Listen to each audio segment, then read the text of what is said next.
Oh, that's right, it's hammer time. And by hammer time, I mean it's time for some more bonus footage.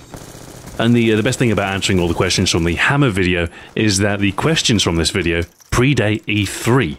So I don't have to delve into the hot sticky mess that is the Xbox One versus PS4 debate.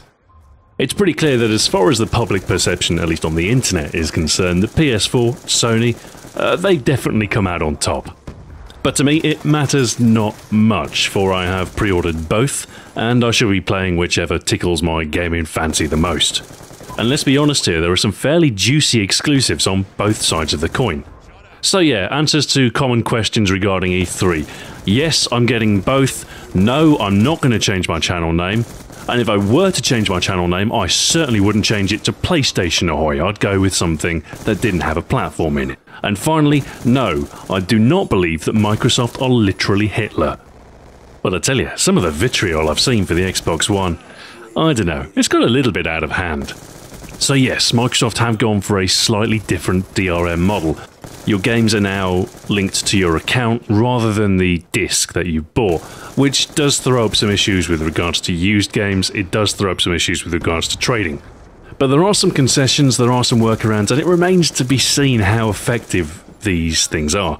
Some of the family aspects of the game sharing, you can share your game library with up to 10 family members. Some of that stuff is actually kind of interesting. I suppose it does rather remain to be seen how permissive that is, and, well, I don't have the highest hopes because it is Microsoft. I should point out that I have zero interest in defending Microsoft's DRM position to, anybody who's in favour of the traditional disc-based model, but I am quite looking forward to a console where I don't have to insert a disc to play a game. Most of all, though, I'm looking forward to new games. I'm very excited about the new Forza. I'm a huge fan of the Forza series, and I'm grateful for new console hardware. It's been so long. It will be so refreshing to have native 1080p games that run at 60 frames per second. It's even good for PC gamers because the AAA baseline will be, bumped up a notch, which means PC games will look better, or at least the AAA PC games will look better. So yeah, new consoles. Terribly exciting, terribly controversial, and you'd have to be terribly foolish to buy one at launch. I mean, seriously, wait half a year, just see how things pan out. Anyway, let's answer some questions that aren't about the PS4 or the Xbox One. Captain Krill asks, 2 questions, Stu. 1. Whatever happened to the XCOM playthrough you promised last year? Well, hold on a minute, hang on, I don't think I promised anything. I probably made the mistake of doing what I do quite often, and that is thinking out loud when I do these bonus videos. I probably said something like, I would like to do, or I might do, or something like that, and, well, there's a difference between me sort of thinking out loud, saying I might do something, and then actually doing it. I do love XCOM, and I would like to share some of that, but I don't know. Part of me doesn't enjoy doing playthroughs or let's plays or stuff with live commentary. I mean, stuff like that, it's supposed to be live and natural and spontaneous, but because I've hit that record button, it feels a little bit forced, and I don't like doing that, Feels unnatural. Alright, part 2 of the question. If you had a 2-week trip to mainland Europe, where would you go? What about in the United States? Places in Europe that I would like to visit. Probably first on the list, Denmark. I'd like to go and visit Mikla in Copenhagen, or is it Copenhagen? And to a similar degree as well, Sweden, maybe Norway as well. A cruise of the fjords would be quite nice. Another thing I'd like to do Oktoberfest. I'd like to visit Germany, Munich, I suppose. And perhaps the Czech Republic as well. I'd like to see Prague. So those are my top Europe destinations. I'd quite like to see other parts of it as well. I do prefer the colder parts, I have to say. Not a big fan of warmer climes. As far as America is concerned, there's quite a few places that I'd like to visit. I'd definitely go back to LA again. I did like Santa Monica. Such nice weather. I mean, it was far too hot for me, but I can't deny the beauty that is the California sunshine. Apart from that, I'd like to see the Pacific Northwest. Oregon, Washington, Seattle perhaps. On a similar note, I'd also like to swing into Canada, maybe visit Vancouver. Otherwise, after that, probably New York would be next on the list. The Guru210 asks, Stu, what is your opinion on the game modding community? Do you like modding Half-Life, Counter-Strike or GTA, or do you think it should be stopped? Now, I've done a bit of map building for Half-Life in my time. It was a while ago now, mind you, but I made my own house as a Half-Life map. And I did some work with Quake as well. I made some Quake maps. So, yeah, I mean, no, modding is definitely a good thing. It's absolutely a good thing. I don't think publicly accessible mod tools are a must for every single game, but it is a nice thing for a developer to give to the community. And I'm sure there are none more than Valve who recognise the value of user-created content, maps, that sort of thing. So yeah, modding good, and it's a path into games development as well. What I find slightly confusing though is that modding has kind of taken on a second meaning when it comes to the Xbox. Modding the Xbox basically translates to cheating at Call of Duty and making stupid zero-gravity lobbies with infinite ammo. I suppose it's modding on a technical level, but, you know, messing with other people's online experience, that's kind of a scumbag thing to do. So using mods, wall hacks, or what have you to cheat in online games? Bad. Scottman980 asks, "Hey Stu, what has been your favourite LMG?" Oh yeah, that's right, the hammer was the last LMG, so I've got diamond LMGs now. In fact, these were my first diamond weapons. I have since got diamond launchers, and I am now very, very close to diamond handguns as well. I'm recording with a Cap 40. As far as LMGs are concerned, Mark 48, love the high damage. QBB LSW, nice rate of fire, good in close quarters. LSAT, really balanced LMG, nice rate of fire, pretty decent damage, really nice handling. And then finally the hammer. The dual fire rate, interesting twist, makes the weapon quite versatile, and there's honestly not much you need in a class to make the hammer a good weapon. I think overall the hammer probably has to be my favourite LMG. It's the one I have the highest KD with, and it's just a nice weapon to use. It suffers a little bit at long range, but that initial flurry of shots makes it really nice at close range. So, it's well balanced, I like it. Mr. Gazali100 asks, favourite retro-era console, Stu? Well, I suppose that depends on where you draw the line between retro and not retro. And you know, come to think of it, the only consoles I've ever owned are the Wii, the Xbox 360, and the PS3. I was pretty much exclusively a PC and Commodore Amiga gamer prior to that. Can I say Commodore Amiga? Can that be my answer? It's not technically a console, but that was the one platform that I was truly a fanboy for. So, if there are any Atari ST fans out there, I will fight you to the death. When it comes to the Ballista and Cap, or the M1216 and XPR50, which are unlocked to the same level, how do you pick the order? I don't know, I just wrote them all down in a list, and they kind of, you know, they fell into their natural order. A little bit arbitrary perhaps, but it's not worth sweating over. One Sexy Melon asks, hey Stu, which of the 4 personalisation packs did you vote for? I voted for Cyborg, because, well, it kind of looks sort of cool. I like the fact that it looks like something out of Tron.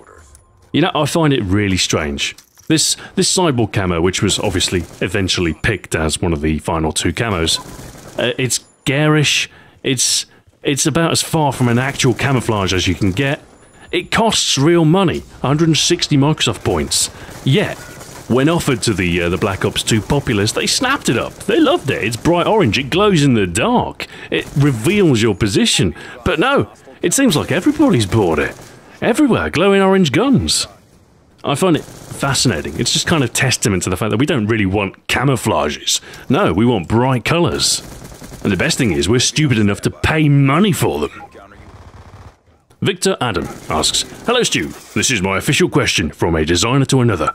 What fonts do you use/prefer? I quite like modern fonts. I quite like semi-serifs and slab serifs. Ones that come to mind, Lubelin Graph, PMC Cecilia, Officina. Otherwise, I like my Futurism as well. I do like a bit of Helvetica, not gonna lie. Stuff like Franklin Gothic as well. Not a bad font, not a bad font at all. The Humanist side as well, Gil Sans, like a bit of that. It was designed by a paedophile, but yeah, you gotta let that slide. It's a nice font. Zastric HD says, hi Stu, what do you think about the lack of new IPs on consoles and PC? I think there's too much concentration on sequels which kills the creativity like COD or Battlefield. Don't you think that there should be more effort put to create something new and unique? Because I think that now the industry is stuck in one place. You know, a few weeks ago I might have agreed with you, but with all this new E3 stuff, there has been quite a lot of new IPs on offer, hasn't there, for the new gen? I mean, what have we got? We've got Rise, we've got Quantum Break, Sunset Overdrive, Crimson Dragon, which is a derivative of Panzer Dragoon, but it's lain dormant long enough, I think, to be considered something fresh.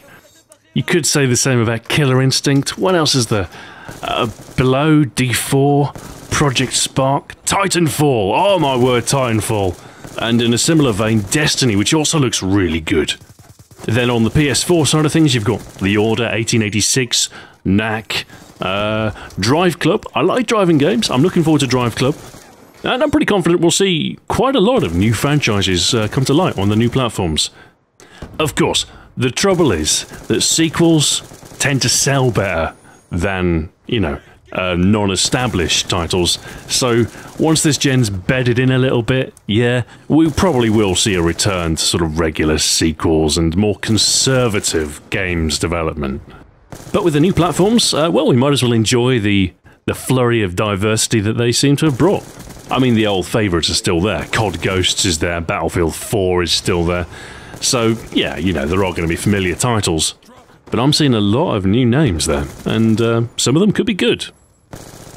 Mr. Eidsab asks, considering the joy you get from playing Euro Truck Simulator 2, do you think you would like trucking as a career?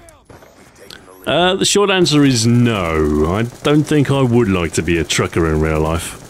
I mean, it's probably not the worst job in the world, but playing Euro Truck Simulator 2 at, what is it, like 24 times real time? It's a whole different ballgame to actually being a trucker and actually driving hundreds of miles. It's like with Call of Duty and stuff like that. I don't mind playing Call of Duty, but I don't really want to join the army. Mr. Cucumber asks, hey Stuart, since you have a PS3, will you be getting The Last of Us? It looks like one of the best games to come out for a while. Maybe an Xbox Ahoy plays of it. I have in fact pre-ordered it. It should be here with me on Friday. As for doing a Let's Play on it, I don't know about that, I don't know. You see, recording it and trying to make a video out of it, it takes away some of the concentration and the immersion from the game itself. So I might just play it and I might just enjoy it. That way I can just let it sink in and I don't have to worry about whether I'm being entertaining or not. Chris Wilson asks, do you actually like the diamond camo, or do you think it looks tacky? Why not both? I mean, sure, of course it looks tacky. It is tacky. But I do quite like it. I suppose it's more of a status symbol, you know? It's saying like, yeah, that's right. I've used all the LMGs for a long time. I mean, if all of the camouflages were available for everyone at the start, I might think twice about using the garish diamond one. But for me, diamond camo is really more of a representation of the fact that I'm coming very close to the end of my series. It's been a long road, but you know, it's almost done. And by heck have I earned this diamond camo. DB Striker asks, Stuart, if you were to have a hammer build with attachments, what would the attachments be, and what kind of build would it be? As for build ethos, you probably want to go for a defensive class with any of the LMGs, or at least some sort of defensive class. I might consider putting lightweight on, although it feels like a bit of a wasted effort with an LMG. Otherwise, I love dexterity, toughness as well. I'd definitely go for toughness. Attachments-wise, there actually aren't too many that are useful. My first point spend for an attachment would go for the laser sights. The laser sight's pretty effective on the LMGs. I'd recommend it for all of them if you've got a point spare. Paired with the 940 rounds per minute of the initial burst, it's deadly. It needs 3 shots to kill, like in SMG, and it fires faster than the PDW. It fires faster than the MSMC. So as a close range weapon, the hammer with a laser sight is pretty gosh darn good. Beyond that, I'd probably skip over the optical attachments. I mean, there's nothing wrong with a reflex sight, but I don't think it's worth the point spend. So, other than that, what would I go for? FMJ? I like FMJ. I'd go for FMJ. You can never go wrong with FMJ. And extended clip is also pretty good. To be perfectly honest though, beyond those 3, there's nothing that's really worth the point. Rapid fire isn't worth it. The suppressor is okay, I guess. You do lose a bit of range. If you want to go for a stealthy build, then I guess you could use the suppressor. But otherwise, doesn't really matter. Extended clip in the laser sight, FMJ in the laser sight, or all three.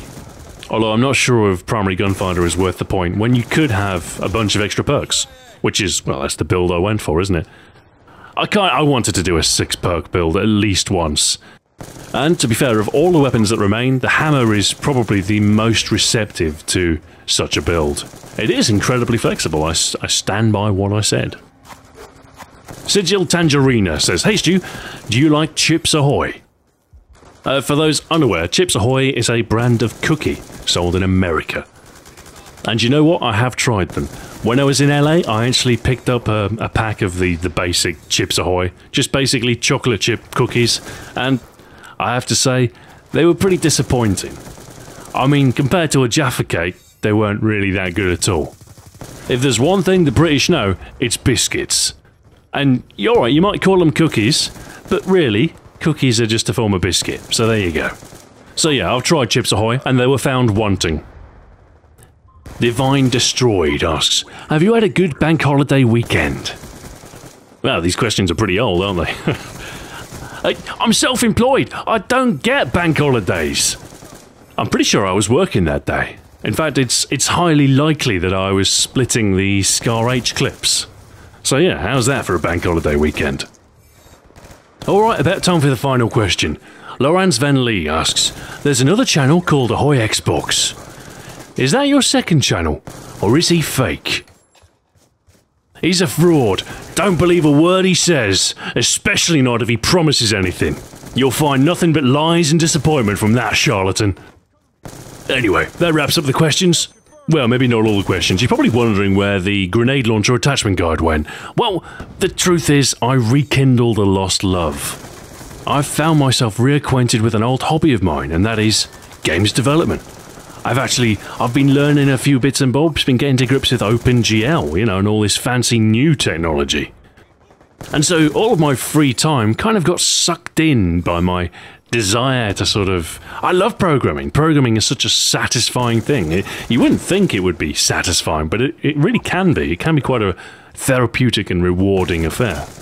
Especially when you're doing something like games development, where you've got instant gratification. You know, you can change a couple of lines of code and then you've got something that's radically different.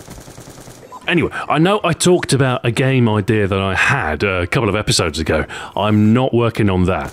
It's altogether rather too ambitious, that idea, so I want to save that until I've got a bit more experience under my belt.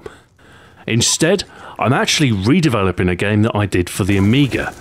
This is, some 15 years ago now. It was about 1996. I sent in a reader game to Amiga format, and it eventually got picked up by a public domain company, and it got distributed. And much to my surprise, there's actually a video of someone playing it on YouTube. So anyway, yes, I'm working on a remake of that. It's a pretty simple car game, very arcadey. You drive around an arena and, well, you collect stuff. Except there's something that chases you. It's all terribly exciting. Anyway, I'm still getting to grips with the basics. I only really learned how to do texture mapping a couple of days ago. But if this project actually progresses into what could be considered a game, I might very well share it with you guys. But I promise nothing. What I do promise, however, is a video on Friday. It's the Ballista this time around, and that's one deadline that I won't miss. I might slip in the grenade launcher guide at some point as well. I might do it for Thursday. The script's already written, the clips are already split, everything just needs to be put together. So that might come on Thursday. And the Iron Sight attachment guide should be this weekend as well. So we might have 3. Emphasis on might. I might just take the weekend off instead, you never know. Anyway, thank you very much for watching, and until next bonus footage, farewell.